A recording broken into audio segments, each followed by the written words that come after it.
అస్సలాముఅలైకుం guys, welcome back to my channel. ఈరోజు మన recipe వచ్చేసి ఫిష్ ఫ్రై అనమాట. మేము ఎలా చేస్తామో చూపించేస్తాను రండి. ఫస్ట్ అయితే అల్లం వెల్లుల్లి పేస్ట్ వేసుకోవాలి, తర్వాత ఉప్పు కారం పసుపు, అంతే.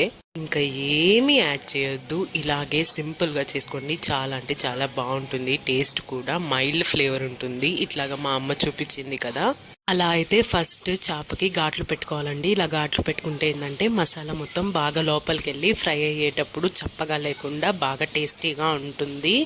అలాగే చాలామంది నేను చూశాను, అంటే యూట్యూబ్లో కానివ్వండి, లేకపోతే నాకు తెలిసిన వాళ్ళు కానివ్వండి, ఏం చేస్తారంటే ఫస్ట్ చేపని వెనిగర్లో అయినా లేకపోతే ఉప్పు పసుపులో అయినా ఇట్లా కడుగుతూ ఉంటారు. ఏం అవసరం లేదండి. మనం దాని లోపల ఉన్నది బ్లాక్ ఉంటుంది కదా, అదైతే నీట్గా తీసి క్లీన్ చేసుకుంటే చేప అనేది నీసు వాసన అస్సలకే రాదు. ఇదైతే అమ్మ చెప్పిందనమాట. ఇట్లా అయితే ఆయిల్ని వేడి చేసుకొని ఫ్రై చేసేసుకోవాలి, అంతే. చాలా అంటే చాలా సింపుల్గా అయిపోతుంది.